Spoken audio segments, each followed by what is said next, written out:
Welcome back to the Whatnauts Reactor Corps number 100. Oh my god, we are here. We made it.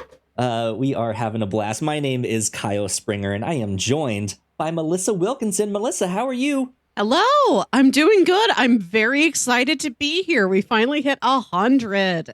Hell yeah. And Ignacio Rojas. Ignacio, how are you? Hey, I'm doing good. Doing good. Good. Man, it feels like we have been talking about this episode for a while because we never knew exactly when it was gonna hit. It's not like we do this show weekly. And so it was always like, it's coming soon. It's happening. But here it is. Finally, I'm excited to be here with you all. We have an idea of what we want to do, but we're kind of, at least for a little bit here, I think just gonna kind of hang out, catch up, reminisce, talk about some trailers and stuff that we talked about here on the Reactor Corps. And then I guess for most of the show, Melissa, you had the idea to do a ranking of all the movies that we have covered here on the Reactor Corps. Yes. So Is I'm it excited just for all that stuff. this year? No, it is all every the ones movie we've ever done, period. Oh. So Okay, yeah, because you've done way more than 29. Yeah, That I see here in. We've done like trailer reactions, we've done episode reactions, but this is only the movies that we've I don't know. There are done here. two of the ones that I brought to the show that are not here. Okay. to the Reactor Corps. Oh wait, I was thinking in review. Yeah. Review show. We do so many Review show. podcasts. It's easy to get them mixed up. Of our version. But I want to give a little Review show. history lesson on the Reactor Corps, even though I did not found it. I was not there. But Kyle, you started this podcast with your previous co-host, Paul, as a place to talk about hot, brand new movies and TV shows just as they were released. On our review show podcast, it is a weekly book club style media discussion show. Sometimes we will watch something that has just freshly come out, or it could be something from years or decades ago. But this is the dedicated place to talk about a hot topic thing as soon as it comes out. Like the weekend a big Marvel movie hits. The Reactor Corps is the feed for that. And the first episode, Black Panther, was you and Paul. And then the first episode I was on is the second one, which was Infinity War, almost 4 years ago. This has been happening for a long time. And because it happens sporadically, it has taken us several years to get to 100 episodes. Took a while, yeah. Yeah, that was the weird thing with this one is like that's what we wanted it to be like. Here's the hottest, like most brand new thing that we just like we had to like say something about, but we didn't want to like wait for the right week on the review show till we could pitch it and someone picked it right. Like we just wanted to talk about the latest thing, but also in the back of our minds, we always kind of had the idea of like, especially with the name, the Reactor Corps, which we came up with pretty quickly and was like, that name is great. We love this. But with the name, the Reactor Corps, we wanted it to kind of also be like based around the like YouTube reaction video style thing. So we planned on like trailer reactions, or we could react to like video game trailer reactions, or who knows what. And we never really did that at first. We just didn't really have the capacity or know how to do all of that. So it feels like this show has like slowly come into its own. Yeah. Too. And it's still like growing and evolving and changing and stuff. But it's had a couple different iterations where like I watched something, but Melissa, you hadn't watched it, and so I had to like explain it to you, and I don't think that worked exactly, or at least like we would have liked it to. But yeah, even just like the way we do our spoiler casts now are like we used to also go like beat by beat of here's the plot. This happened first, and then this happened, and then this happened, and then this happened, and then I think we've kind of fine-tuned it down to like, okay, here's the broad strokes, and we'll say a few of those every so often, but we really do want to like talk about the movie or critique it and stuff like that. And here we are. We finally made it. 100 episodes. I like where we're at now. We've made it super modular to whatever our needs are. Like with the unique case of Glass Onion, where both of us saw it in the theaters when it had that limited release, like a month before it hit Netflix. We split the difference and like recorded in between the theatrical and the Netflix release. And we're like, this one's pretty loosey-goosey because it's been a bit since we've seen the movie, but it's rad. Please enjoy our thoughts on the Glunion. Yeah, exactly. Ignacio, you have been on more of the like episode reactions of stuff and some of our trailer reactions as well, which we don't typically put out as podcasts. I tried to do an experiment with like if we can group 4 or 5 trailer reactions into a single thing, and I don't think that worked as well, but it depends on the show and of course availability, because having to get me to what was it for Andor? Was it 9 weeks? We did, it was 12 episodes 12. And we did it in groups of 3, so every 3 weeks. Had we done it like for every episode, it would have been 12 weeks straight of having to come and record something. Yeah. So that's one of the reasons that we split it up into chunks of 3, which I think worked out fairly well. Yeah, because the show had these mini arcs, so it worked out fairly well. Yeah. But but how have you felt about that structure though of like the keeping it to like around half and at like 20 to 30 minutes? How have you felt that's worked out? I think it works out fine. For example, now we're doing The Last of Us, and that has been, granted, it has been 2 episodes so far, but it has been around the 20-minute mark. Yeah, somewhere around there. And I think that it is a good way of gauging how we are feeling with the show as we go with it weekly, as opposed to having it be a deep dive and having a breakdown and all that stuff. And I think that we've done a good job talking what we have to talk about. I don't think that, again going back to The Last of Us, we've left anything unsaid that we wanted to say. And so I think that for this format, if for something that we're doing weekly, it works well as a way of discussing what we just watched. Cool. Let me ask you guys this then, because I'm still always trying to think of like, is this the best way to do all of that? How do you guys feel? And Melissa, you kind of touched on this too, to have those like shorter spoiler cast, to not be like a full like hour and a half long, but for it to be more like 30 to 40 minutes, and it's a shorter one even still. Would something like that, you think, would that help the show? I think we've got the perfect format for the TV reactions, and I do like when it is a little looser for the movie reactions. Like, you go see these movies, some of which are quite long. Like the Batman's like 3 hours, and I can sit down for a 3-hour movie, no problem.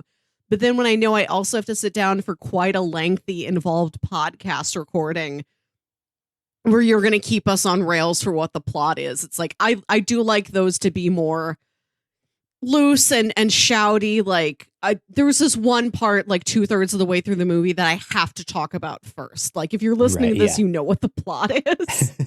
Yeah, that was the thing that I think I kind of learned, is like, I don't need to recap the plot.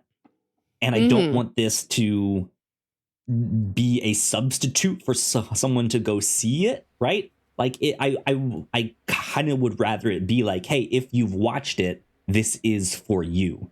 So you already know what it is. And that way we don't need to be like, here's every little detail that happened. Mm-hmm. But we'll see.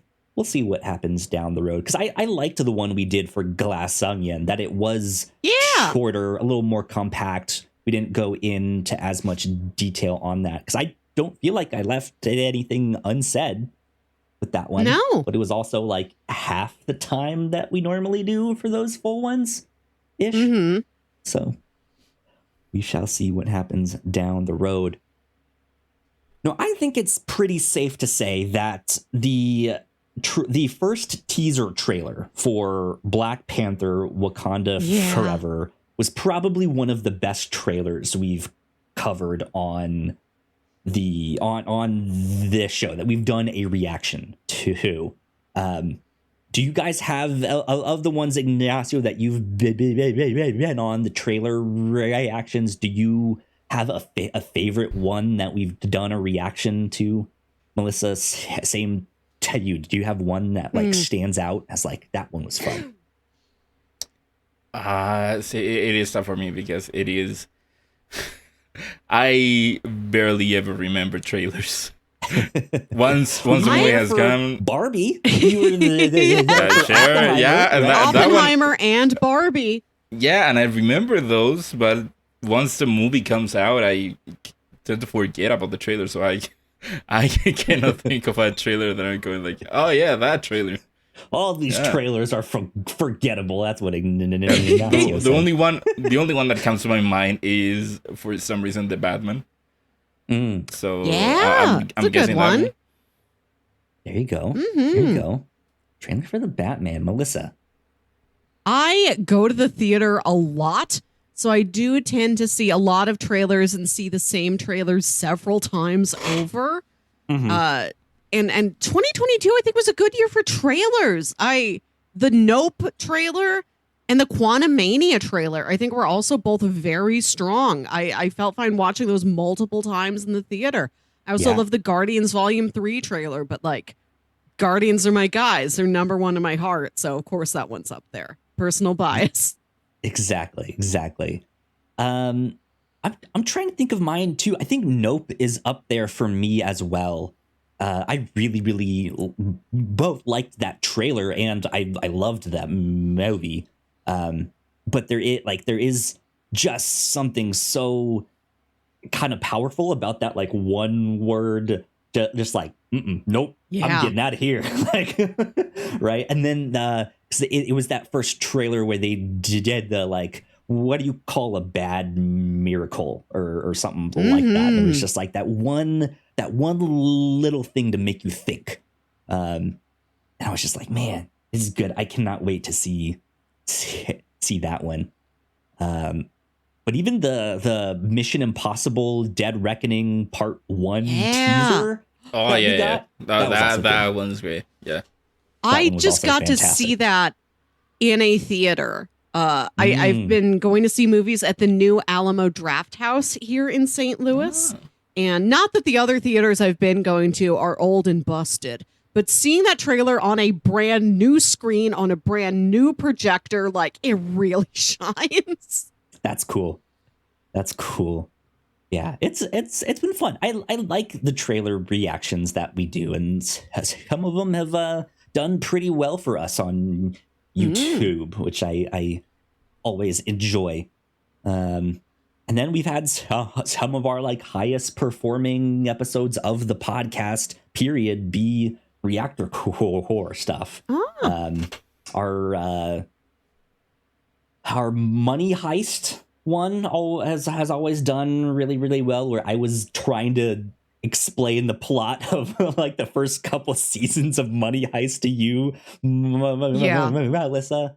I don't think it's a great I don't think it's good podcasting, but it was really a fun well experiment. Yeah, I'm happy we tried it, and I'm happy you got to talk about Money Heist, the show you really loved.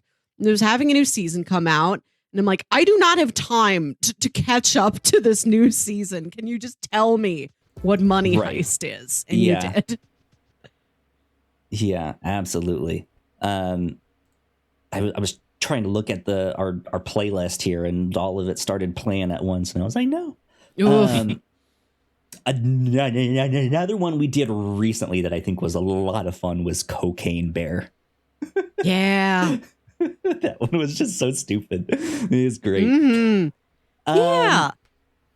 Go ahead, Melissa. You were about to. No, I just something. like that we are branching out sometimes beyond the like hot new Marvel trailer. Wow. There's Kang in it to do just sort of things that look really strange, look really striking, look funny. Like there's so many more trailers we could react to. They don't have to be stuff we're already familiar with or that we think is going to be like big hot button stuff.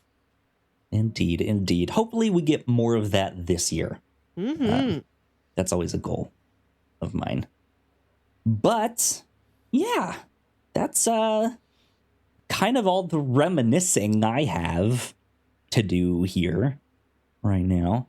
So let's take a quick break for housekeeping. And when we get back, we will do our ranking of all the movies that we've covered here on the review show. So we will be right back. Here at the Whatnauts, we make multiple different shows, and a lot of hard work goes into making them, so we would love it if you check them all out.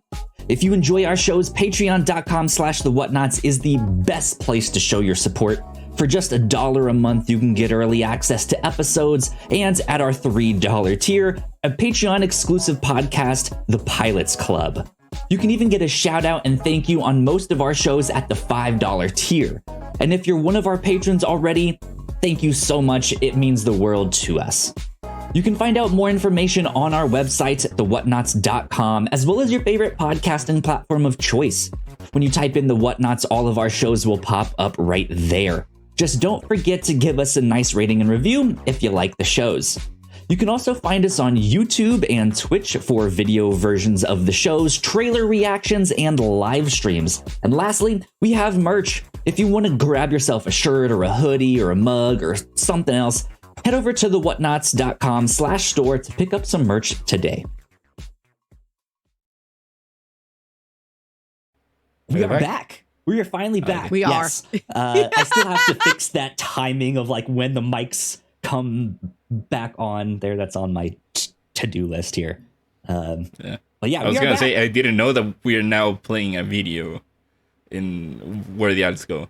Yes, yeah. It's just a good little way for us to take a sip of our water, do what we need to do between all of that, including thanking our Patreon supporters. Thank you all so much. We appreciate it if you guys are one of our supporters. We don't often do our like housekeeping thing or here on the Reactor Corps unless it is one of the spoiler casts, because that's longer stuff. So yeah, we have a Patreon, patreon.com/thewhatnauts. We have a patron exclusive podcast called The Pilots Club, which is a lot of fun. This past month here in January, we did the pilot of Bird Girl. And this next month, Puchinsky is what we are talking about. The premiere cop turned into a dog TV show that you guys can find there. Ignacio's like, what the hell is this? Ignacio, may it comfort you to know that this never became an entire TV show. They made one pilot and it was a disaster. So you're going in for old pilots, okay. Yes. Not necessarily old, but some old, some new, some that never made it to a full TV show. Some that are expensive, or some that is just, hey, maybe I wanted to check out this show one day. Yeah. But that show has been because a lot of when fun. you said Puchinsky, of course, it came to my mind the Nickelodeon classic animated show Puccini about the dog. Oh, I was going to think of the 100 Deeds of Eddie McDowd, which is where Seth Green dies. And oh my God, Seth Green plays a teenager who dies. And he was like a real dick. And then he gets reincarnated as a dog. And some angel is like, you have to do 100 good deeds. And then you can like go to heaven or get reincarnated as a human. I forget the premise. And I don't think it lasted 100 episodes for him to do 100 good deeds. So he's still a dog out there. Yeah. No, the one that I was thinking of, just a regular dog. doing pretty good. Anyways, enough housekeeping. Go check out all of our other podcasts. The Whatnauts.com is where you can find all of that good stuff. Let's get on to our movie rankings over here. Yes. I am pull these up on screen. Okay. Bam, there we go. Let's see if I can zoom in a little bit more for everyone. That's a little better. I thought it would be fun for us to rank every movie we've ever covered in the past 4-ish years of the Reactor Corps, because it's such an odd look at cinema. We've got like all the Marvels in there, some Star Wars, some DC, some Pixar movies, like different franchise things. Like it's a big jumbled up mess of things we have to arbitrarily rank against each other. And I thought it would be very funny. After watching a bunch of people do their Marvel Phase 4 ranked videos, I'm like, let's do that. But we have to fit for a bunch of Scoob nonsense. in there. Yeah. Yeah. So the list of films is Black Panther, Avengers Infinity War, Solo, A Star Wars Story, The Incredibles 2, Ant-Man and the Wasp, Captain Marvel, Shazam, Hellboy, that one with David Harbour, Avengers Endgame, Detective Pikachu, Toy Story 4, El Camino, A Breaking Bad Story, Spider-Man Far From Home, Star Wars, The Rise of Skywalker, Birds of Prey and the Fantabulous Emancipation of One Harley Quinn, Scoob, Artemis Fowl, Black Widow, The Suicide Squad, Shang-Chi and the Legend of the Ten Rings, No Time to Die, Eternals, Spider-Man, No Way Home, The Batman, Doctor Strange and the Multiverse of Madness, Thor, Love and Thunder, Nope, Black Panther, Wakanda Forever, and Glass Onion, A Knives Out story. There you go. So, when we were on housekeeping, Ignacio, you mentioned there were 4 of these you hadn't seen. Which ones have you not seen? Okay, so I haven't seen Hellboy, El Camino, Artemis Fowl, and Nope. Nope. Okay. Oh, interesting. I- Kyle, yeah, have you I was- seen all of these? Yes.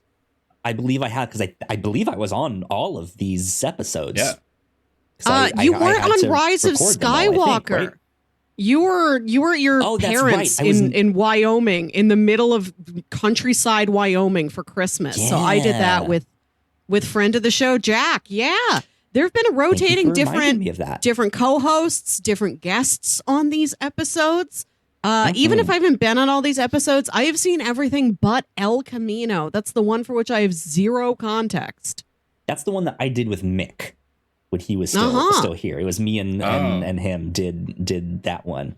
And that was it. We were, just like, hey, we both watched this. Do you want to talk about it? Yeah, sure. Let's go. So I thought that the best way to go about this would be to put these into different categories, rank each category, and then at the end, fold them all together like you're shuffling a deck of cards. Okay. Walk us Does that through sound that fair? then. Sure. Yeah. We're just going to start with like different head-to-heads and like different small categories. For so I thought example, you wanted to put them in tiers. Category. It's not a tier list. It is like we will have a definitive number 1 through a definitive number 29. Okay. Which is even more unnecessary. Like a tier list might have made more sense, but I thought this was funnier. We'll follow your lead. Yeah. Okay. So let's start with Battle of the Daniel Craigs, Glass Onion v. No Time to Die. Which one of those are you putting above the other? I gotta go No Time to Die. No Time to Die at number 1? I think so. I think I would put that above Glass Onion. Okay. I was going to put Glass Onion first, but I respect your choices. It is pretty close. We can go with the consensus. No Time to Die over Glass Onion. And let's go to The Incredibles 2 v Toy Story 4. What are your thoughts? How well do you remember either of these movies? I'm gonna go Toy Story 4 because I remember I enjoyed The Incredibles 2, but I remember watching Toy Story 4 and thinking, I still think that it should have ended with 3, but 4 is still a good ending for that. Whereas The Incredibles was just a good movie, and a fun movie. I think I have to agree because, The Incredibles 2, it took a while for us to get that one, but it felt like they kind of slipped right back into the same mode. Not that that's a bad thing, because Incredibles 2 is still the same. But I think Toy Story 4 had an uphill battle to climb of like, we don't really need that. Like, I need them to convince me that we need this. And I think they did. And that surprised me. Yeah, I think that's a good metric. Like, The Incredibles 2 already was winning on the fact that it was The Incredibles 2, and people have been wanting another one of those movies for like 14 years. You're right. Toy Story 4 has to earn its place in your heart, and it did that. So, okay. Let's do the DCs. I think we should work our way up to Marvel because it's the biggest one. The distinguished for competition. DC.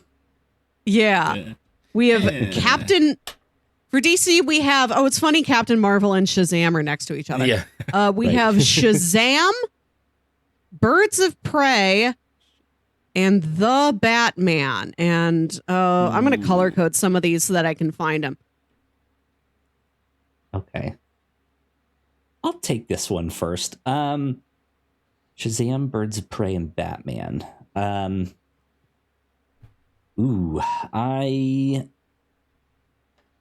think I'm gonna go. Oh, and The Suicide Squad. The Suicide Squad. The Suicide Squad. Yes. Thank you for reminding me of that. Okay. Well, in that case, I think I would go The Suicide Squad.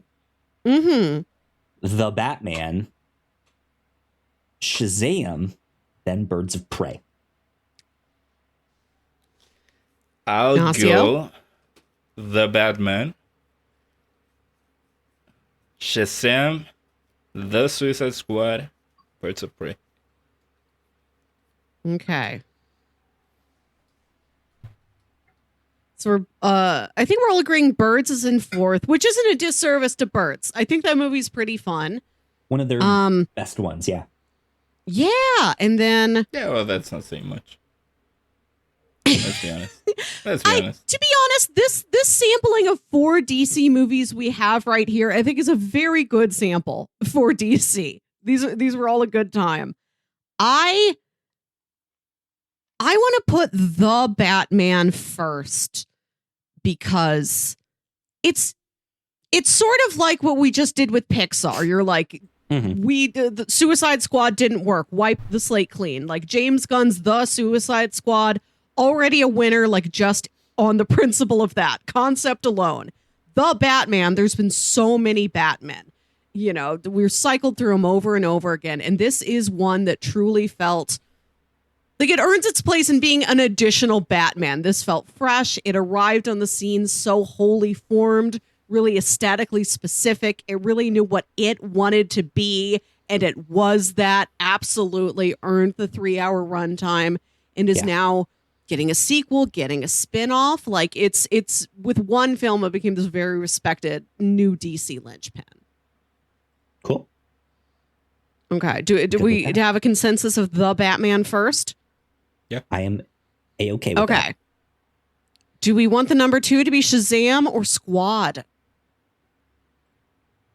I think Squad. Ignacio? I would go Shazam. I'm also kind of leaning Shazam. As much as I do love James Gunn and The Suicide Squad, it's very narrow. Suicide Squad, I think also, that was the only one of those like movies that was in the theaters and also on HBO Max that I did watch at home on HBO Max. I didn't have a theater going experience for that. And I think for that reason, I I don't remember it as clearly as I would like to. Whereas Shazam, I remember a whole fun day at the movie theater. Foiled. Yeah, okay. Yeah. It's a very narrow tie break for me. Again, this is the thing. I loved the thing that I went in already knowing I was going to love versus, oh, this thing looks interesting. Let's see what it is. And then I come out of Shazam and I'm like, that was really fantastic. Like, I've gone back to Shazam and watched it a couple more times. We're supposed to get a trailer for the new one tomorrow as of recording this. So that is a narrow margin. We have The Batman, Shazam, The Squad, and then Birds. Okay. Let's go. Solo v Rise of Skywalker. Rise of Skywalker. Oh man, come on, Kyle. I have to say Solo on that one. Rise of Skywalker was awful. Are you kidding me? So bad. Solo's actually good. You No, guys it isn't. didn't give it a chance. It's actually good. Sounds to me like you are an episode 8 apologist. It's grown on me, but no, I still don't like it. Oh yeah. I enjoyed both of these movies. I'm on the side of thinking both of them are kind of underrated. Both of them are a fine, fun time. Rise of Skywalker is a mess, but I think there was a lot of stuff. It had a lot of obstacles on its runway that I know were difficult to clear. I don't necessarily blame Rise of Skywalker or anybody for what it ended up being. But I think what puts it as number one over Solo, number one in the category of one of two. What puts it over Solo for me is that I remember coming out of Solo and saying, oh, that was fun. But my heart wasn't super in it. But Rise of Skywalker, for all its failings, I think did have some really touching moments in it. I think it had, even if the plot was a mess, I think of things like the final shot of the whole movie. Well, no, actually the final shot of the movie is the Force Ghosts. But even that still got something. I think of the shot of like Rey and Poe and Finn hugging each other. Like there's a warmth in the inter-character relationships in Rise of Skywalker that I find charming. Yeah, it's a movie that's meant to have like bigger crescendos and stuff like that, whereas Solo is supposed to be a smaller story. I don't. We don't have to make each other concede, but Kyle. being the third one to give my rankings, I wind up being the tiebreaker, and I do choose Rise of Skywalker over Solo. Rigged. Nah. I'm kidding. Do you want to switch? I can go in the middle. I can go first. Okay, let's. Do we want to save Marvel for last, or do we want to save our big random grab bag for last? Let's save our big random grab bag for last. Okay, in which case I have to do some color coding on the fly here. We are on to the Marvel rankings. So we have Black Panther, Infinity War, Ant-Man and the Wasp, Captain Marvel, Spider-Man Far From Home, Black Widow, Shang-Chi, and oh gosh, Endgame's in there. There's a lot of these. I have to we did so many. Think about it. Think about it while I talk. Yeah, I'm This is a lot. going back up the list here to see all of them, and there's quite a bunch. Oh boy, howdy. This is okay, now I've got them all highlighted. Should have done this beforehand. Black Panther, Infinity War, Ant-Man and Wasp, Cap Marvel, Avengers Endgame, Far From Home, Black Widow, Shang-Chi, Eternals, No Way Home, Doctor Strange, and the Multiverse of Madness, Thor, and Black Panther. Let's break them down into the littler duologies. We go for the extremes. Which one's the best one? Which is the worst? And then work our way to the middle. Yeah. Okay. Ignacio, what are your thoughts? Please name your best and worst of this era of Marvel. This arbitrarily chosen era of Marvel that is Phase 4 and like most of Phase 3. Yeah. This is tough, but I gotta go with Endgame. Endgame 1 is still great.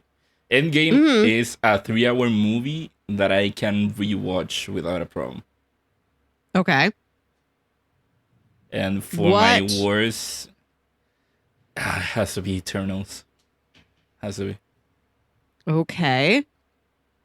I imagine many other people would say that as well. Can't blame you. That's interesting because Endgame is like the most Marvel movie. And Eternals is like the least Marvel movie. Yep. So there is a logic to that. Kyle, what are your thoughts?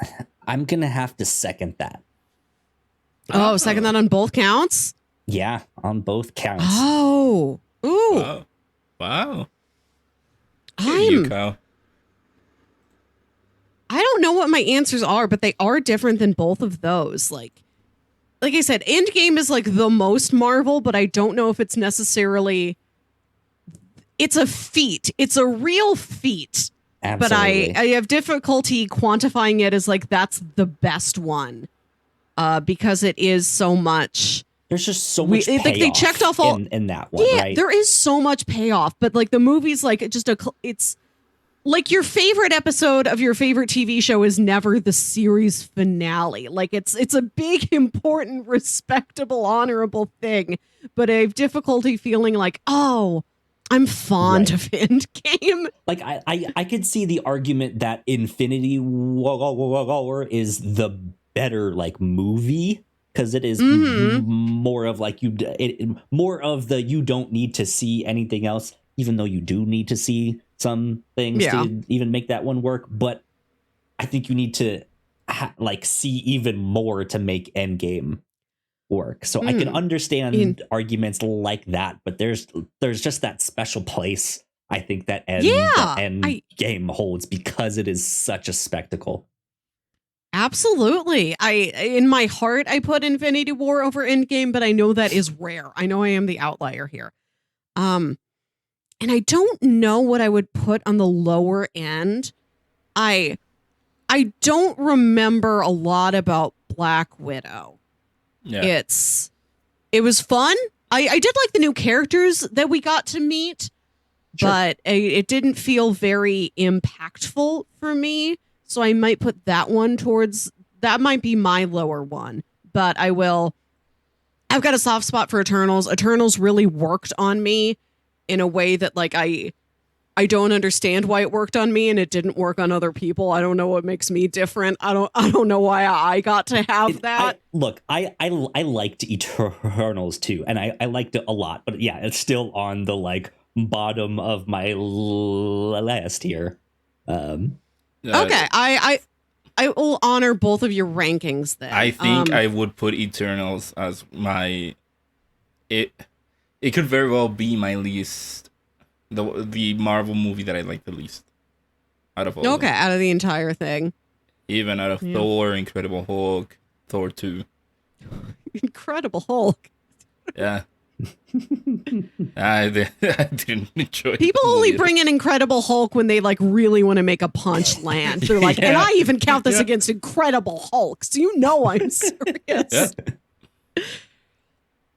What would you guys say is number 2 if Endgame is the consensus number 1, the majority number 1? Infinity War. I'd do that. I'd put Spider-Man Far From Home.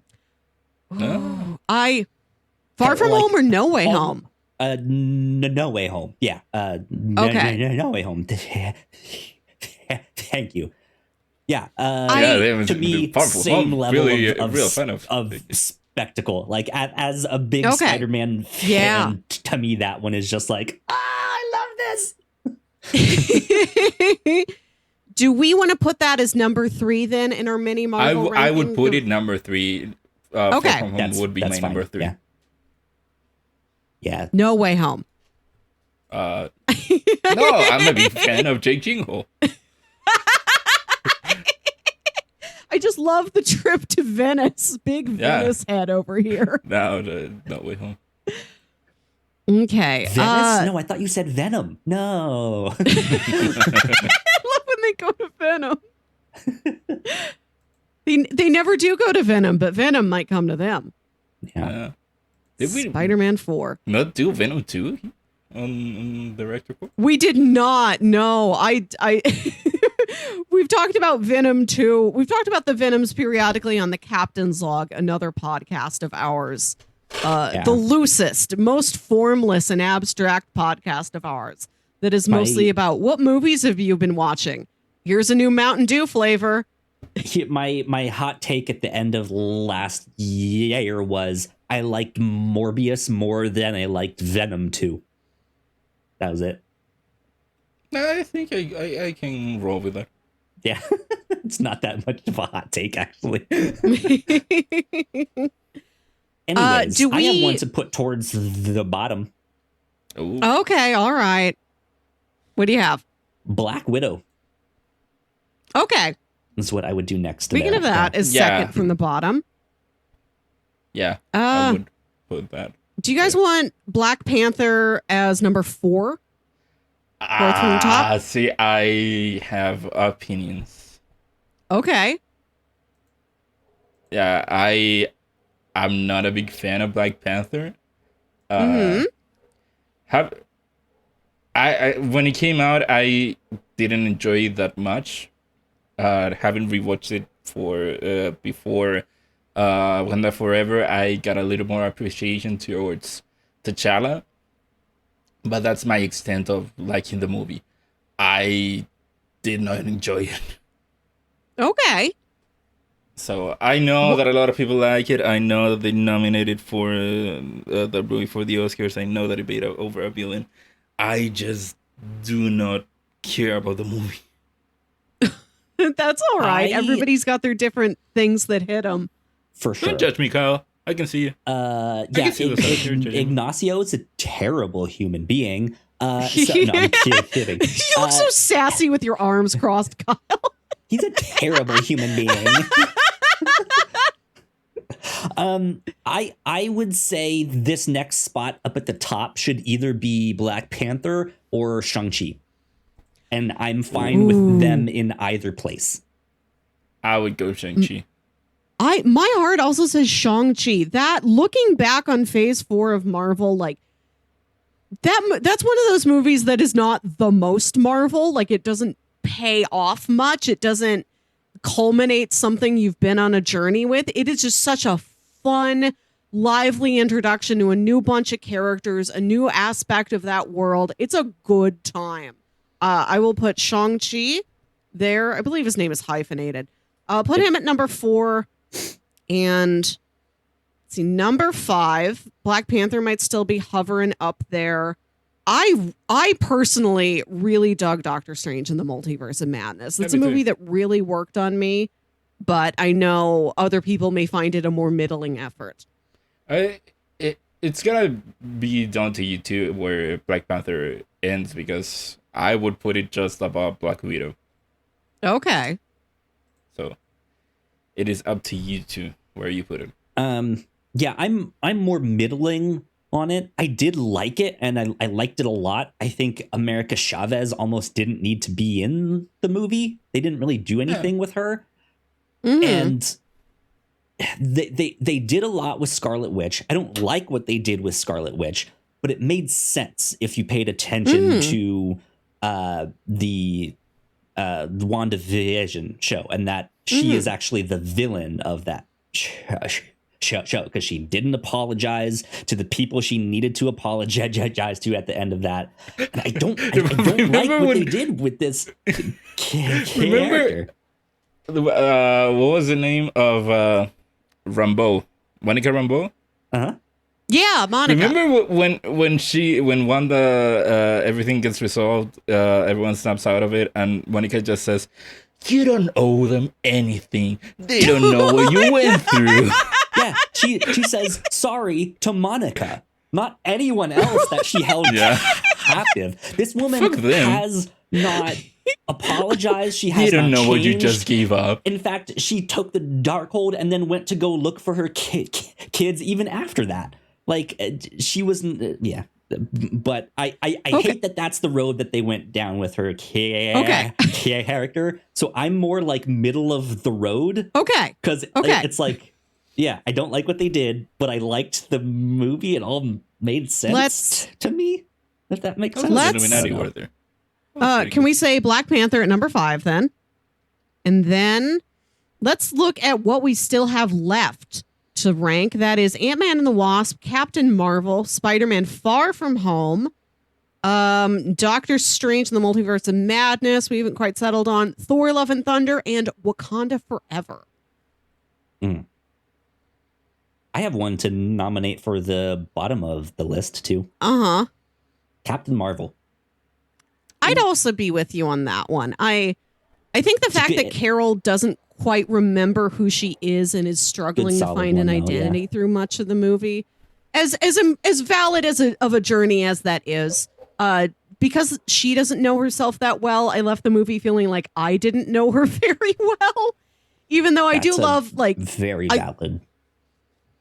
I love Maria Rambeau. I love Talos. Like, there's stuff in that movie I do thoroughly enjoy, and I'm really looking forward to the Marvels, where we've got a Carol who like truly knows and owns herself as Carol throughout the whole film.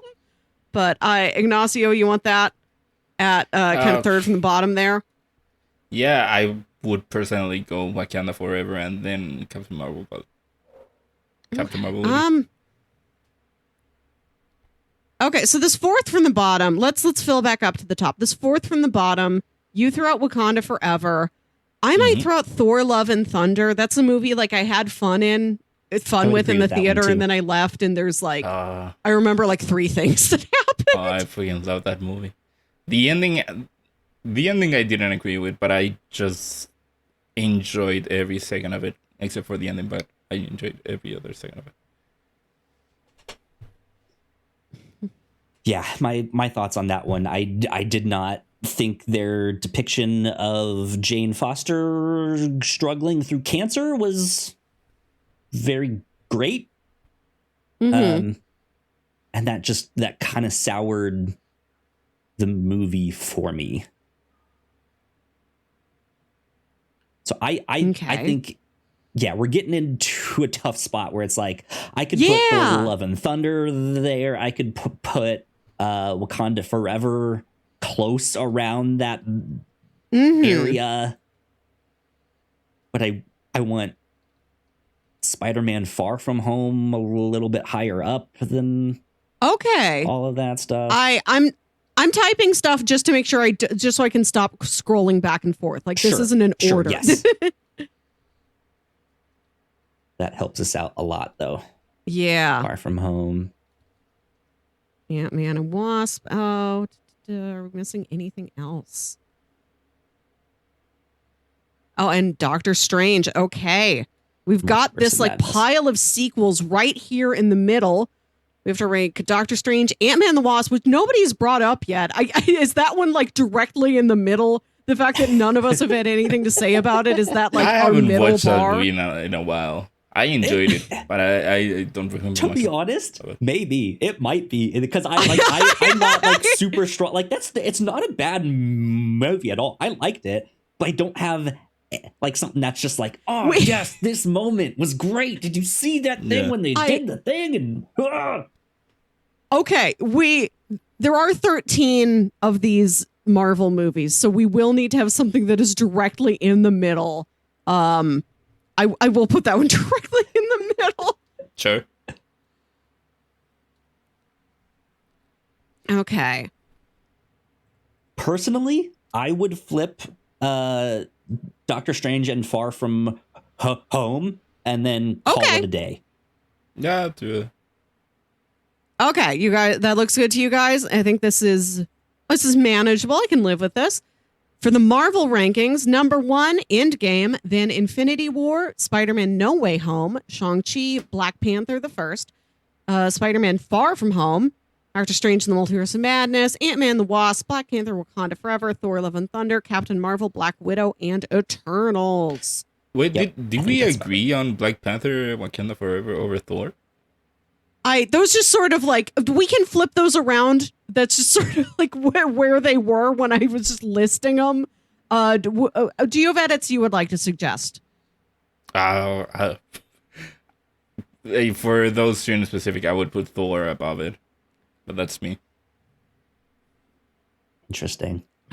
I think I'd be okay with that because I really, really love what they did, that like black and white when they go to, I forget the name of the location, but that cinematography was incredible. Whereas I think going under the water to see, I don't remember the name of it, Talokan. Yeah, Talokan. It was dark. I couldn't see anything. Yep. I would love to see more of it. I'm sure it looks incredible, but everything was dark. Okay, so you want to put Thor? Thor was a lot of fun.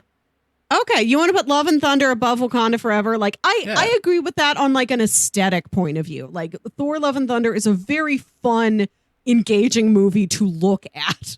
Yes, yeah. So I can be with you on that. Okay. All right, that is our Marvel ranking. See what we have left to cover. The assorted other ones. These are a lot. The assorted other ones we have left are Hellboy, Detective Pikachu, Scoob, Artemis Fowl, El Camino, and Nope. I kind of want Nope to be like the final thing we put into place, because that is the one thing that is entirely original on this list that is not like a sequel or prequel really or adaptation or spin-off. Yeah. Like, that one's so unique. I want to slot that one into place last. El Camino, Kyle, you'll also we'll build everything and then you have to put El Camino in there because Ignacio and I do not know. I have null. I can't rate it null. You have to rate it for us. So for the field of nostalgia picks, yeah, well, Hellboy, Detective Hellboy and everything as well. So. Out of this little list we're building here, Hellboy, I have to write these down again. Hellboy, Detective Pikachu, Scoob, Artemis. I would put either Hellboy or Scoob at the bottom of this little list because I do not remember what happens in either of those at all. See, I would have put. Okay, so the only ones that I can rank here are Detective Pikachu and Scoob. And I would go first Detective Pikachu and also Scoob, but Scoob, I enjoyed it. Yeah. So I don't know how it compares to the other ones. Okay. No, I think I would also put Detective Pikachu first. I would put Artemis Fowl second. Like, Artemis Fowl is a mess, but at least it was beautifully shot. Like, I remember the visual styling of that movie. Some of the stuff in the fairy world is kind of funky looking, but like whenever they're on like the Fowl estate and like just in Ireland with Colin Farrell, like, I can't disagree with that. That's a pretty nice time. I think I would disagree with that strongly. I think Artemis goes at the bottom of my list. I remember walking away from that disappointed. I mean, we knew it wasn't gonna be like the best, right? You and I watched it because we had read the books when we were younger, and we're like, it said at the start just of book remember one, what that is. Yeah, the start of book one, it was like, look out for the movie. And that was back in like 2000. That's the Disney Plus movie show. Yes, it wound up on Disney Plus in like May 2020. Yeah, I remember. Quietly. That. Yeah, I don't remember hearing any things about it. Nobody did. It was a mess. Yeah. Same for Hellboy. Hellboy, I think, had some interesting choices. Ian McShane is always fantastic. I think David Harbour did an okay job as Hellboy. but the plot really wasn't there. Nothing else was really there. Like it was also just kind of forgettable. But I really don't remember Scoob, so I don't remember if I enjoyed Scoob more than that I was enjoyed Hellboy. It was fun. Yeah, like there was no. I was gonna There was say nothing wrong I'd be with okay Scoob. with Pikachu at the top, Artemis at the bottom, and then Hellboy and Scoob in either position there. That's what I can what agree would with that. Be good with. I would go Pikachu, Scoob, then Hellboy. Okay, all right. We can put Scoob above Hellboy. Because I haven't heard good things about Hellboy. I've even heard a lot of people talk badly about the David Harbour version. Whereas with Scoob was fun for a Scooby-Doo movie. It had good references to past Hanna-Barbera shows. And It sure is ambitious. I'll say that much. They tried to do a lot with anything it. wrong. Yeah. Okay. There was They nothing didn't wrong do with it. anything egregious. Yeah, right. Yeah. Yeah. Okay, so and then now you want me to insert El Camino into this? I think now is when we actually fold these together. We shuffle them together into one whole ranking. Sure. And then now is when we need to talk about we need to approximately assign a region to Nope. Because for me, Nope could be in like easily the top 5 of anything we've covered. It's going to be in the upper echelon for sure. Okay. Yeah. In the Ignacio, no opinion. I'm going to take the numbering off of these and then add the numbering back on after we have sorted them. So is there anything to you guys that clearly is the number 1 of anything we've ever talked about here? I'll go Endgame. Okay. I might have to agree again for the same kind of reasoning. Just the sheer spectacle. Are you imagining Infinity War right there as number 2 then? Do you want those right next to each other? I would. Okay. I'd be okay with that. Okay. In that case, we can always make if we see, like, as we start building it, if we see like, oh, maybe these should switch, we can always say so. Do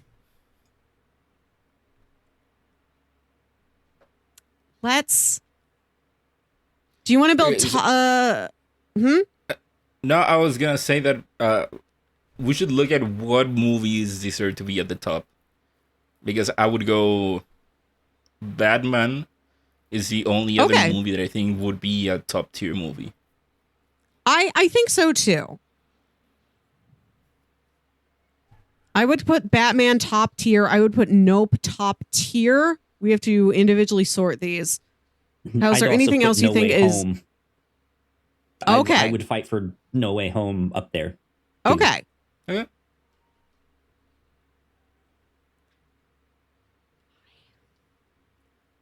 I think my ranking of the top 5, it would go in Endgame and then Infinity War. We'll consider those a lock for the time being. I would put Nope, then the Batman, and maybe then No Way Home. Yeah, I would go Avengers, Batman, Spider-Man. So I don't know, wherever you want to put Nope. Okay. What do you think? I don't think I'll get No Way Home as number 3. So I think I would then put Nope, Spider-Man, then the Batman.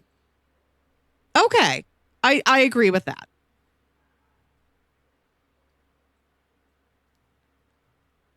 Tricky. No, wait. I thought you said Batman above Spider-Man. I could go either way. Because Spider-Man I said or Batman, then Spider-Man, and Cal is going Spider-Man, then Batman. So you are the one. I am the one who has to break it.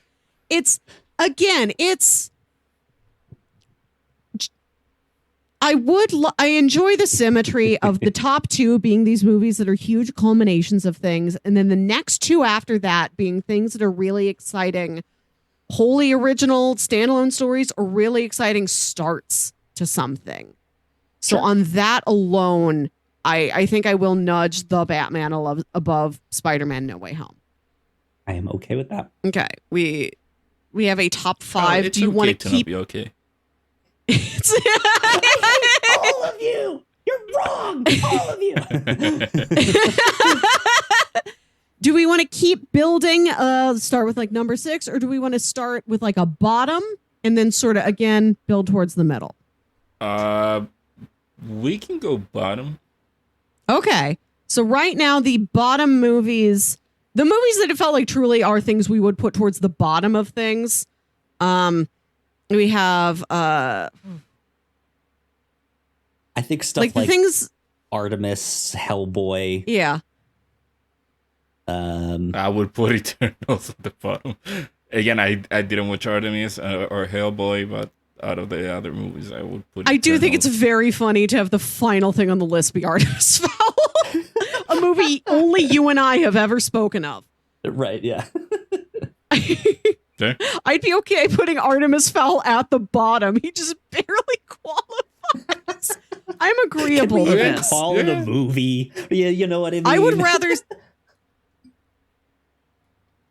I am okay putting Artemis Fowl there as like we lock that in. That's number 29. Keep in mind that I'm slotting in El Camino at some point in you are this thing. Right. You might decide like the least memorable thing you watched in your entire time here on the Reactor Corps is El Camino. I don't think I've heard you speak of it. I know you did a podcast yeah, about I didn't it, know you. but you didn't tell me anything about it. Okay. I would go Eternals. Second plus. I would not put it that low. Kyle, what do you think? Yeah, I think Hellboy needs to go below Eternals. I thought Eternals was still good. Like on the scale, Eternals is actually like up here, and Hellboy is like way down. Yes. Way down. You were debating between them. No, wait. There's you a were big debating gap as to between them. whether to put Scoob or Hellboy second. You're not gonna tell me Hellboy is the same. Second on our All of list. these like weird little mini rankings. Okay, so for you, there's a debate between Scoob and Hellboy, but you would put I'm putting Hellboy Scoob below here. Yeah. Eternals? Honestly, yeah. I want to. Go watch Solo, you weird. I will enjoy it. I want to point out these things about Eternals. I think it's beautifully creative. shot. Mhm. Yeah, it is shot well. There's some really excellent performances in there. It zoomed us way out. We spent like 2+ hours with no characters we had ever seen before. Even if the execution didn't work on people, I really admire the concept of that movie. I think it is brave. I think it's bold. I think it does have strengths to it. See, for me, my problem with the movie is that Chloe Zhao, I think that's how you pronounce her name, directed the hell out of the movie and cranked up the directing, the creative directing, cranked it up, but by doing that left the story and making an interesting movie and a movie that can be entertaining or whatever that I don't know how to explain it. The way I call it is she directed the shit out of the movie and nothing else. I don't necessarily agree with. I mean, disagree with you. I think that kind of about sums it up. There's I think interesting lore details in there of what this could mean for the future of the MCU, but that's kind of the reason why I liked it. It was just like, I'm the nerd here that is like, I like this. I can see where this can go. This is cool, interesting. Tell me more. But yeah, story worked on me fine. I agree that it's maybe hard to call the movie entertaining. It's certainly not as much fun. It's got less of a thrill to it than many other things on this list. But there's parts of it that have really stuck with me. There's character moments I find really interesting. Like the part towards the end where King goes like, I disagree with what you guys are doing, but I really respect you and I can't fight against you. So here we part ways. Good luck. I'll see you later. Like, see you later. Never. Well, I'm not gonna be a part of the fight. Let's put it this way. Since we grouped everything else into like little smaller like groups that we did earlier, I don't think there's another movie on the low end that I would put below this. So I think it goes right there, just above Scoob. Okay, you Eternals above Scoob was fun. What's your problem with Scoob? Okay. Now, we haven't slotted in these Star Warses. How do you feel about not to open up another? Go right on top of the Eternals. You would put both of those Star Wars movies above Eternals. Solo and Eternals are finding it for me. I enjoyed Solo is barely more than above. I did Eternals. Okay, Solo is barely above Eternals. Okay, if we are gonna put the Star Wars right about here, I know I was the one advocating for putting Rise of Skywalker above Solo, but I feel like Rise of Skywalker and Eternals kind of belong next to each other. I feel like they're on similar wavelengths in some way.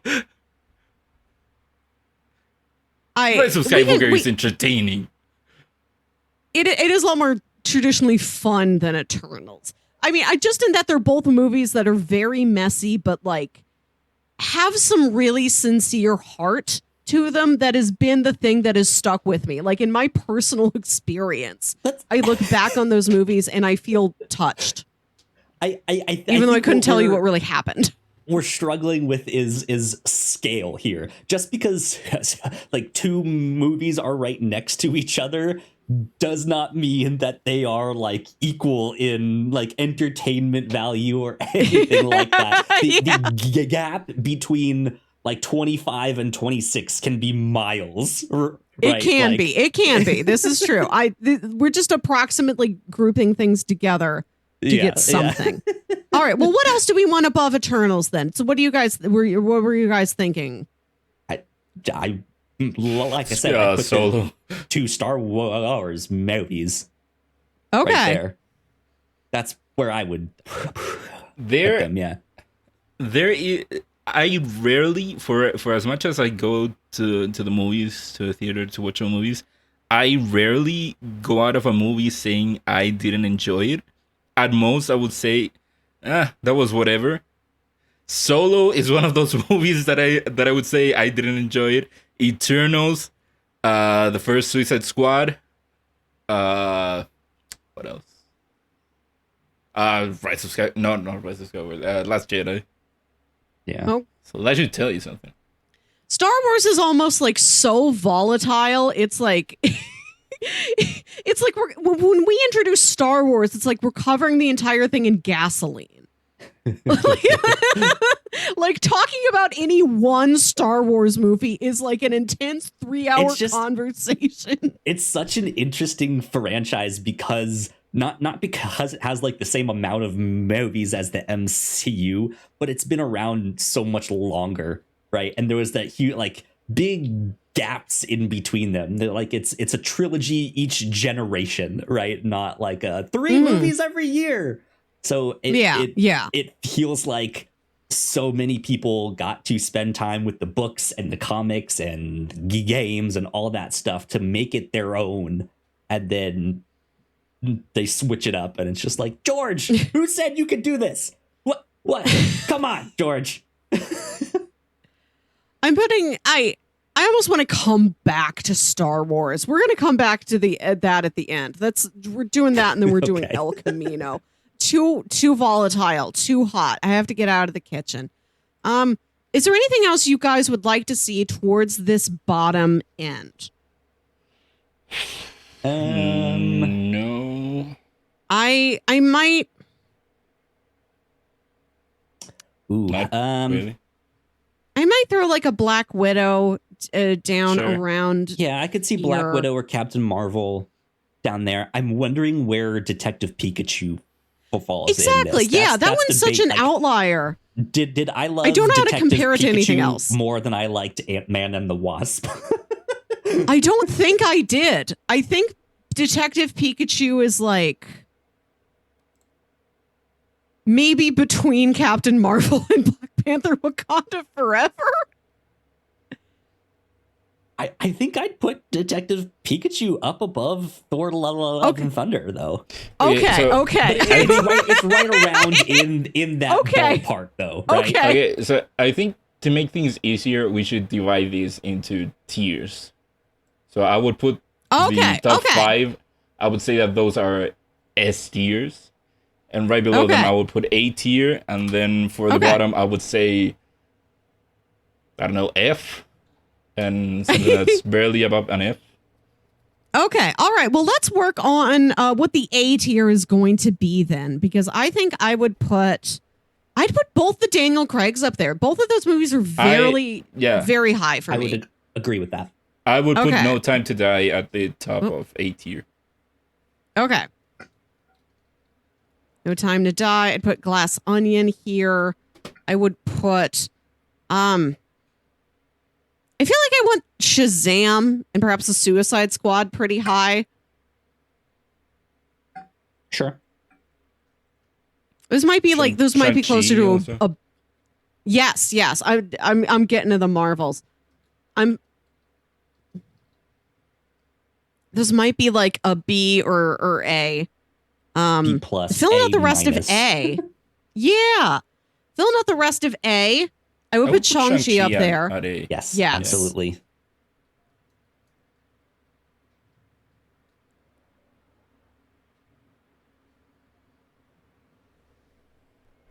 Let me see. I would also in the A's. No.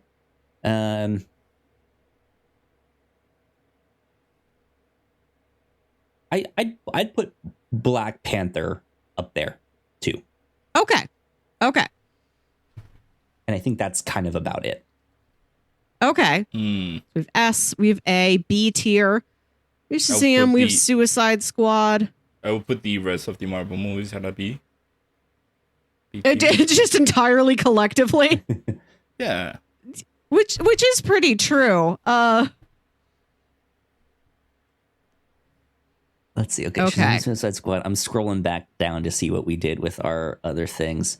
In the B tier, I would also put. Wait, Black Widow. Can we put it? Okay. We'll put Black Widow lower. You tell me. I just sort of chunked all Oh, these no, into we B. You didn't tell put me it- where I you thought we think this put it goes at into at the a bottom. sub level. I would put I would put it on the lower end. Yeah.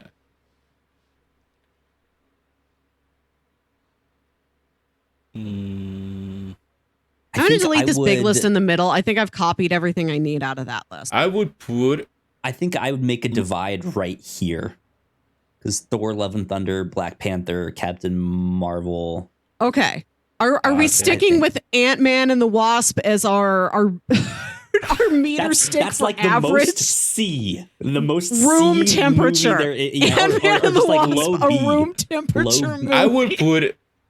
See, I would put the 3 Marvel movies above the 2 DC movies. I can see that. Yeah. I would split. Oh man. See, I'd put and I might. thing. I kind of want Shazam and the Suicide Squad above Ant-Man and the Wasp, maybe above Doctor Strange. Nah, I will put it. Okay. For as much as I enjoyed Shazam and Suicide Squad, I think that those are good for DC movies. Ranking them in that curve, I would still put Ant-Man and the Wasp above those. I would have Ant-Man and the Wasp down at the bottom of that Okay. tier there. I'm okay with this list we have right here. All right. Yeah. That's That good little to me. chunk in the middle. Okay.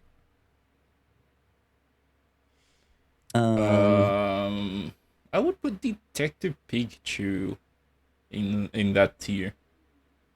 In tier. which tier? with B? Thor: Love and Thunder. Oh, in Okay. B here. Yeah. Okay, yeah. Okay. I mean, again, I'd be I okay enjoyed with that. Thor: Love and Thunder more. I would put it in B. It's but fun. That's on you. Yeah, no, I think I would agree with that. Incredibles, I might put it the C tier. Yeah, I think I would agree. That and Toy Story, I think, Okay. would go in this. And I think I liked personally, I think I liked those movies more than I liked Thor: Love and Thunder. So I'd put those two at the top if it was up to me. Okay. I would put Toy Story I'm gonna 4 go about at the top. Okay. What do we still have to sort? Birds of Prey. Where's the Birds of Prey sitting for you? Because like I think it was a very fun movie. I would put it either bottom of C or top of D.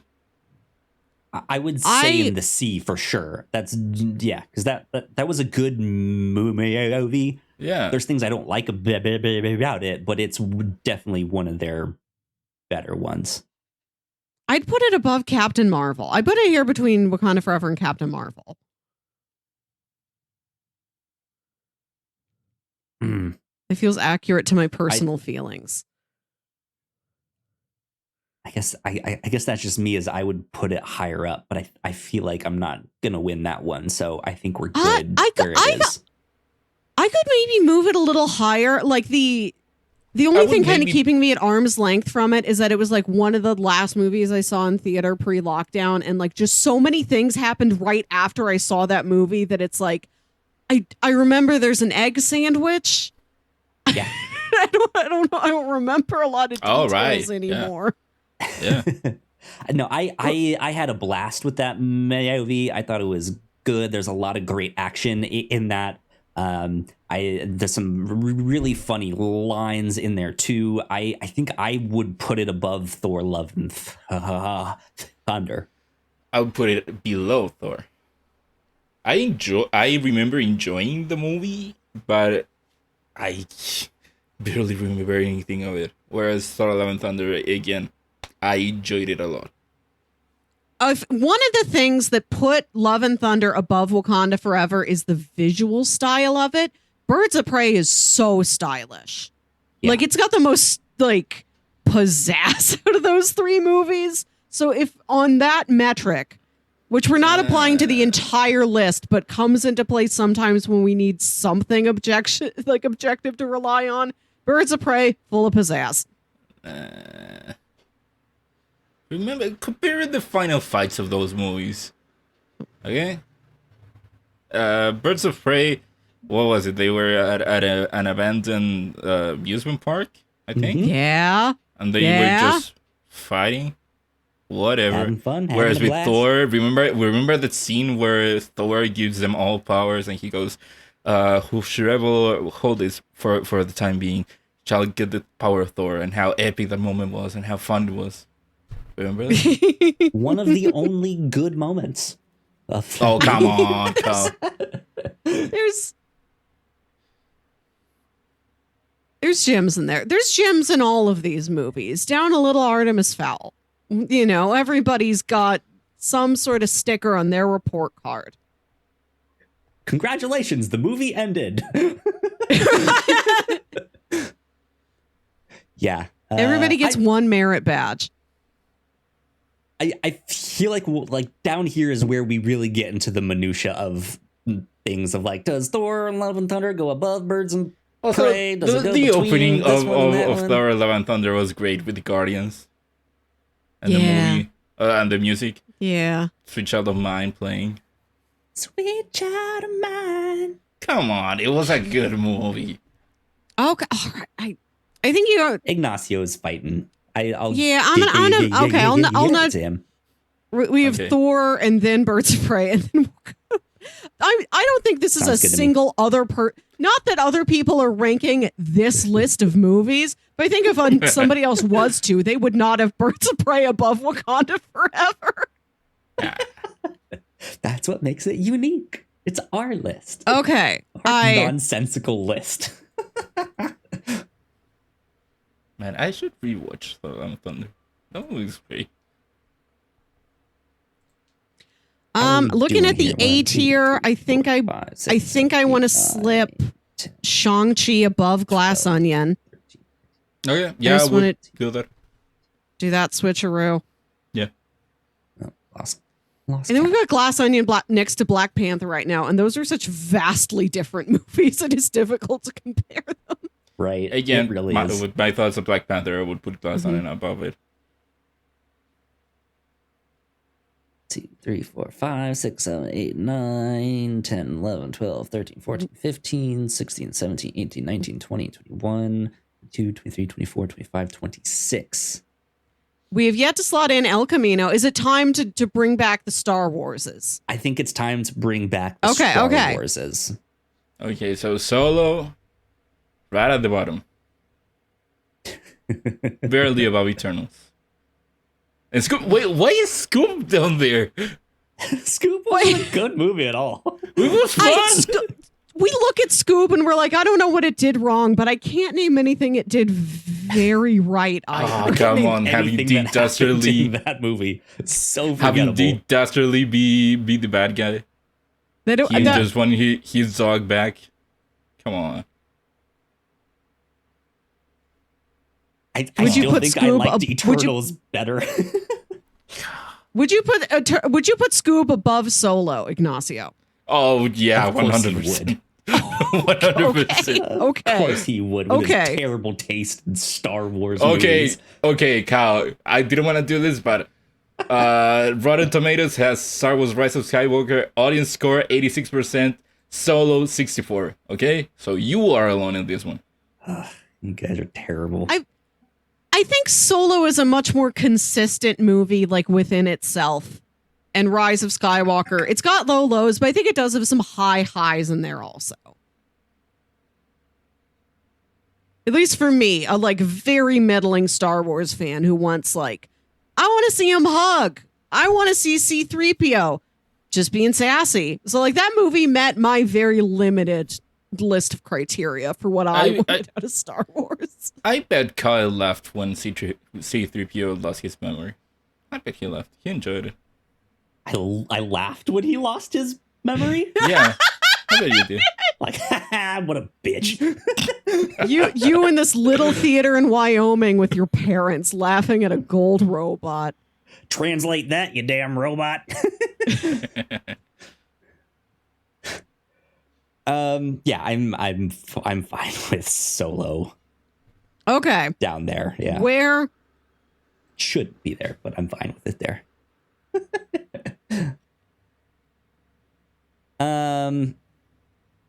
Where should Rise of Skywalker be? Since we put Rise of Skywalker, I'd put. I mean, I liked Scoob somewhere in C more than I liked Rise of Skywalker. I would be okay. Scoot on there. What did he do to you? I thought we all enjoyed it. Since it's such a hot button topic, do we want the Star Wars right next to each other? I thought we all enjoyed Scoob. Where does this come from? I don't hate Scoob. That's the thing. I don't hate. There's a gap. This is not to scale, Ignacio. The space between Scoob and Rise of Skywalker is vast. This is the most anyone has talked about Scoob since the month it came out. The #1 Scoob ranking podcast. We'll rank Scoob against any movie. That's our new barometer. What did you think of Quantumania? I think I'd give it 7 out of 10 Scoobs.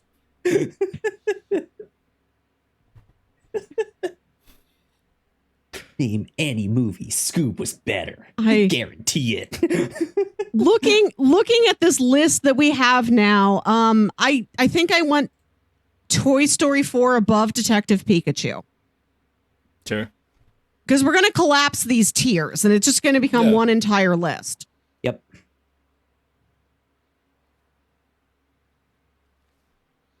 I'm okay with that. That looks good to me. Is this looking okay to everyone? How are you feeling about this? I mean, I don't know why Rise of Skywalker is so low. Yeah. Why Rise of Skywalker is what? So low? That low.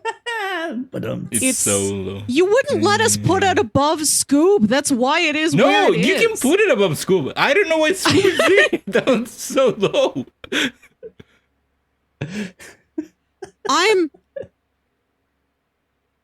I would put Rise of Skywalker above Scoob if you would let me. Sure. Go for it. Can we put it I do like that we've got the 2 Star Wars movies with Scoob jammed in the middle, like he has to keep the peace.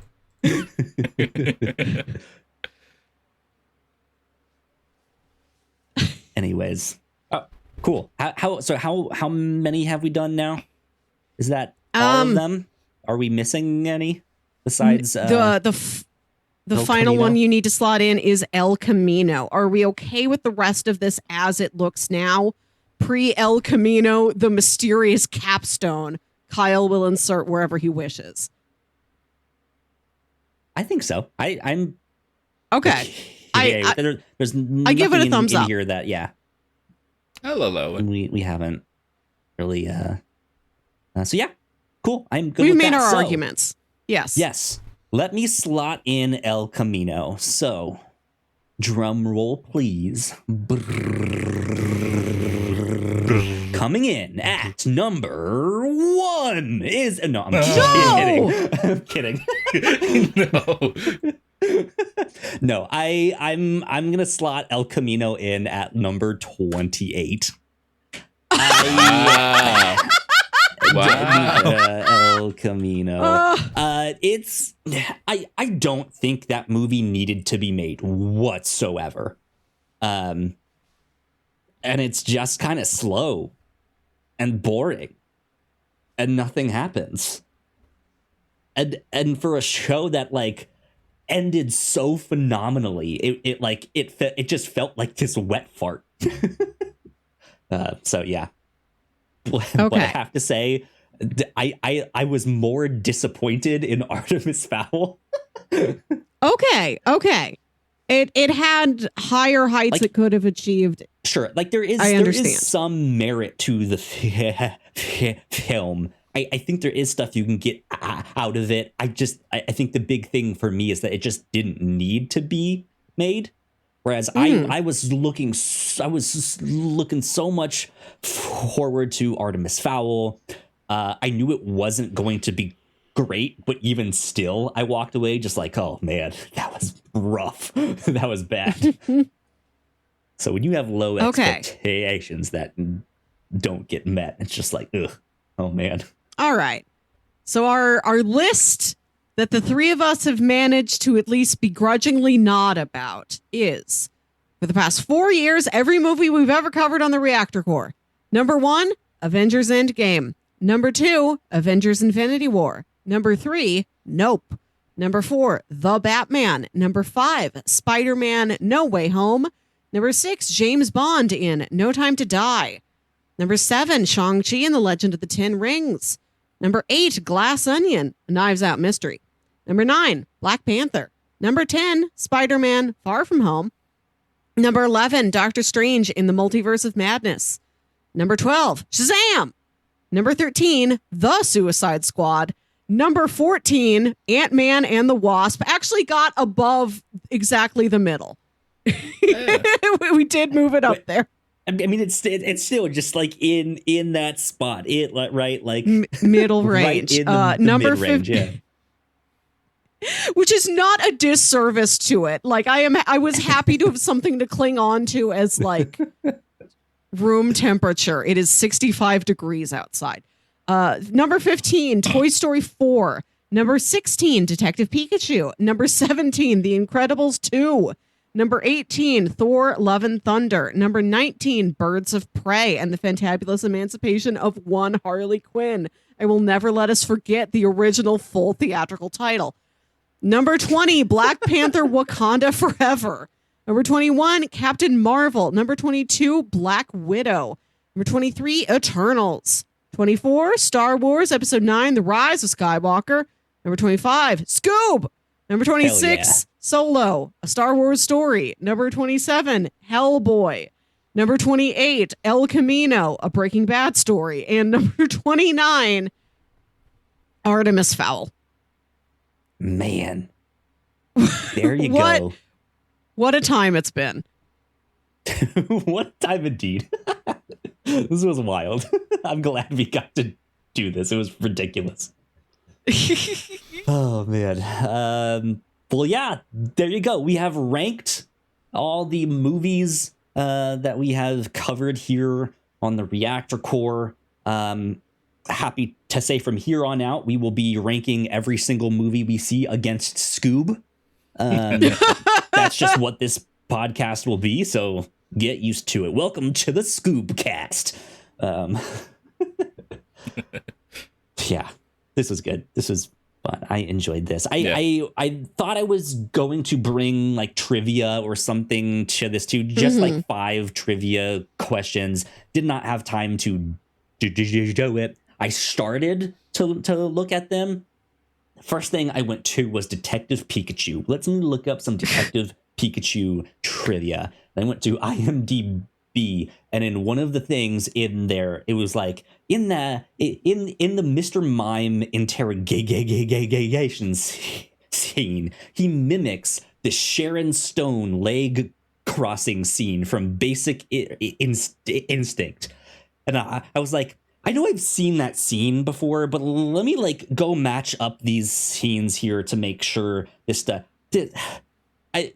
I don't know if we can call this a mimic of the Sharon Stone leg crossing scene. It just not at all. Not too raunchy. Like, we couldn't see it. I don't think Mr. Mime was out here giving you a taste of what's up his skirt. I don't think that's happening here in a children's movie. And yeah, in fact, no, it's not. No mime ginas in Detective Pikachu. Oh, unfortunately. So yeah, after that, I was like, you know what? I've had enough of trivia. Looked up one fact, immediately exhausted.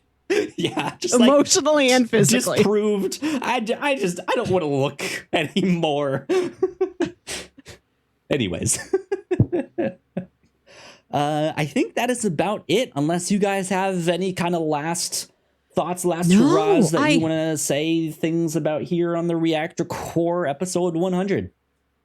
I'm really looking forward to what we get to react to this year. Let me dig up real quick, if I can have a moment, what was on our Rotten Tomatoes movie predictions for this upcoming year, which is a game we play at the end of the year on Captain's Log. Kyle and I make predictions for the critic scores for upcoming movies for the next year. We guess what the Rotten Tomatoes score is going to be.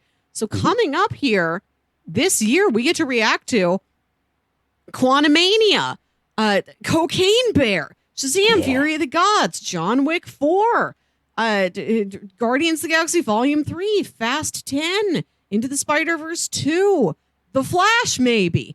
The new Mission Impossible movie, the new Indiana Jones, Oppenheimer, and Barbie, same day. The Marvels, Kraven the Hunter. Like, there's a lot of cool things and also a lot of baffling mysteries to look forward to this year. So who knows where we're going to be in the next year? What will we react to? What will the reactions be? And there's bound to be some things in there that we don't know of yet. Yeah. So. We didn't know about Cocaine Bear until we saw the trailer for Cocaine Bear. So what else is hiding back there? Exactly. Ignacio, any kind of final thoughts? Something to give them a reason to go check out our Last of Us reactions? Silence. He's like Yeah, I was going 100% somewhere else, less but- Scoob on those mean, reactions. That's why you should watch them. I was going somewhere else, but then you threw it in The Last of Us, and I was thinking, wait, what can I say about it? Say What whatever can I you say want. about the dude. show? Go watch Go it. I for don't know. Go for it. Say whatever you want. I was gonna say go watch the Scoob reactions that we did and see how these people just betrayed me today. They changed their opinion. They used to like Scoob. I don't know where this Scoob hate came from today. So go watch it. And Kyle should check his taste on movies, since apparently he's solo number one. Fan number one. Solo fan number one. Well, I guess I am. I don't know. But yeah, I've had a blast with this. I'm thankful that I get to make this podcast and do these reactions with you all. It's been a blast. Yeah, good stuff. Congratulations to us for making it to episode 100. This is now the 4th podcast that I've gotten to 100 episodes, which is wild. So, Congrats. Yeah. Congrat. A single congrat. One correct. You're really That good enough. being said, where can everyone find you on the interwebs, social medias, all that good stuff? Melissa, let's start with you. You can follow me on Twitter and Instagram at Wilkywit. That's WILKYWIT. And listen to my other podcast, Saturday Morning Obscurities. This is a show I do with my brother Jams, where we talk about weird old kid shows you feel like only you remember. Ignacio came on and talked about Digimon Tamers. And if you want more Scooby-Doo talk, Jams and I did do an episode about Scooby-Doo Mystery Incorporated, which is, in my book, the best Scooby-Doo adaptation. I judge everything against that one. Did on the review show, too. So Years ago. Yeah. Again, back in like 2018. Yeah. Come on, that's not how they handled to What's New Scooby-Doo. Ignacio, where can the people find you? They can find me on Twitter at Ignacio Rojasb. That's IGNACIOROJASB. There you go. You guys can find me at Yo Kyle Springer. If you'd like to stay up to date with all of the stuff that we do here at the Whatnauts, we are, of course, at the Whatnauts. So please go like, share, and subscribe. That would help us out a ton. You guys know the deal with all of that.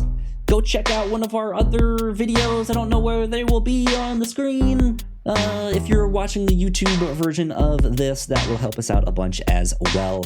But yeah, we will see you all next time, and be on the lookout for our next The Last of Us reaction coming out real soon here. Until then, bye. Bye. Bye.